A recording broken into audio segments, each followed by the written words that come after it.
का भुगतान करने के लिए पैसे जुटा सकें, छुट्टियां मनाने जा सकें, एसयूवी खरीद सकें या चाहे जो कारण हो। संभवतः आपने भी ऐसा किया होगा। यदि आपने ऐसा किया है तो इसका कारण शायद यह है कि आपने पारंपरिक दृष्टिकोण पर चलते हुए अपने मकान को संपत्ति माना होगा और यह सोचा भी नहीं होगा कि दरअसल यह एक क्रेडिट कार्ड है जिसमें छत और गैरेज भी है।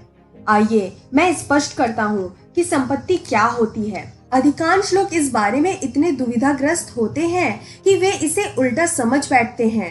वे डिक्शनरी के पन्ने पलटते हैं और देखते हैं कि संपत्ति वह होती है जिसका कुछ मूल्य होता है। देखिए, शायद समस्या मूल शब्द में छिपी है। मेरे एक सवाल का जवाब दें, आपके मकान का मूल्य कितना है? इससे पहले कि आप जवाब दें, मैं यह सवाल एक अलग तरीके से पूछना चाहूँगा। आपके मकान से हर महीने आपको कितनी आमदनी होती है? संभावना इस बात की है कि आपका जवाब यह होगा, देखिए कुछ भी नहीं। सच कहूँ तो हर महीने इसकी देखभाल, मरम्मत आदि में मेरा काफी खर्च हो जाता है। यकीनन ऐसा इसलिए है क्योंकि आपका मकान संपत्ति नहीं है, यह तो दायित्व है। आप कहते हैं, लेकिन एक मिनट ठहरे, मेरे मकान का मूल्य $2 लाख होगा। ओह सचमुच? कब? जब आप इसे भविष्य में किसी काल्पनिक समय बेचेंगे। लेकिन इसके बाद आप कहाँ रहेंगे? क्या आप मकान बेचने पर मिली रकम से रहने के लिए कोई दूसरा मकान खरीदेंगे? यदि आप ऐसा करते हैं तो फिर वह वास्तविक खर्च करने वाली आमदनी कहाँ है जिसे आप अपने हाथों में थाम सकते हैं और मनपसंद चीज को खरीदने या निवेश करने में इस्तेमाल कर सकते हैं? यह वहाँ है ही नहीं, वहाँ पर आमदनी है ही नहीं।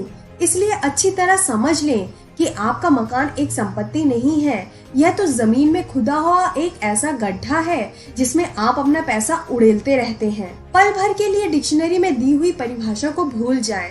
आइए असली दुनिया के बारे में बात करते हैं। दरअसल संपत्ति वह चीज है जो आपके लिए काम करती है ताकि आपको अपने बाकी जीवन में काम ना करना पड़े। मेरे गरीब डैडी हमेशा कहते थे, नौकरी के लिए मेहनत करो। दूसरी तरफ मेरे अमीर डैडी कहते थे, संपत्तियां बनाओ।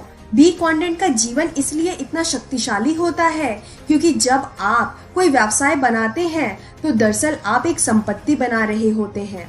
आज पूरे संसार में हमारे रिच डैड व्यवसाय के ऑफिस हैं। चाहे मैं काम करूं, सोऊं या गोल्फ खेलूं, चेक लगातार आते रहते हैं। यह निष्क्रिय आमदनी है, अवशिष्ट आमदनी है।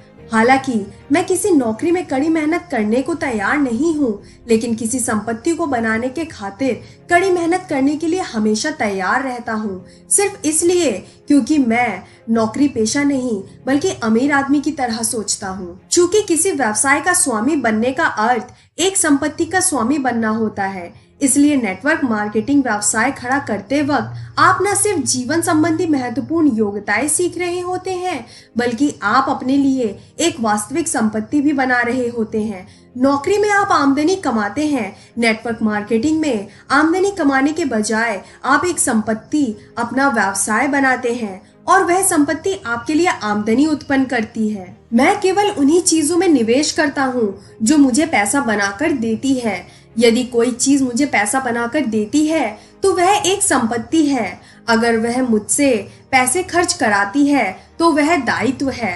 मेरे पास 2 पोर्श कारें हैं, वे दायित्व हैं। मैं पूरी तरह से उनका स्वामी हूँ, लेकिन वे मेरी जेब में पैसा नहीं डाल रही हैं, उल्टे वे तो पैसा निकाल रही हैं। यह रॉकेट विज्ञान नहीं है। जो लोग यह बात समझते हैं उनके लिए पहले नंबर की संपत्ति आमतौर पर एक व्यवसाय होता है और दूसरे नंबर की संपत्ति पारंपरिक तौर पर एक रियल एस्टेट होती है। वैसे रियल एस्टेट के मामले में भी आपको कैश फ्लो और कैपिटल गेन के फर्क को समझना होता है। अधिकांश लोग इस फर्क को नहीं समझते हैं। जब वे निवेश करते हैं तो वे कैपिटल गेन या मुनाफे के लिए निवेश करते हैं। वे कहेंगे, मेरे मकान का मूल्य बढ़ गया है, मेरी कार का मूल्य बढ़ गया है। देखिए, यह कैश फ्लो नहीं, कैपिटल गेन है। रियल एस्टेट का स्वामी बनने का उद्देश्य इसे मुनाफे में बेचना नहीं बल्कि एक संपत्ति के रूप में रखना है। यदि आप $1 लाख में कोई प्लॉट खरीदते हैं और इसके बाद उसे $2 लाख में बेच देते हैं तो वह संपत्ति नहीं है। आपको तो दरअसल सिर्फ $1 लाख का कैपिटल गेन या मुनाफा हुआ है। इसकी खातिर आपको एक संपत्ति बेचनी पड़ी।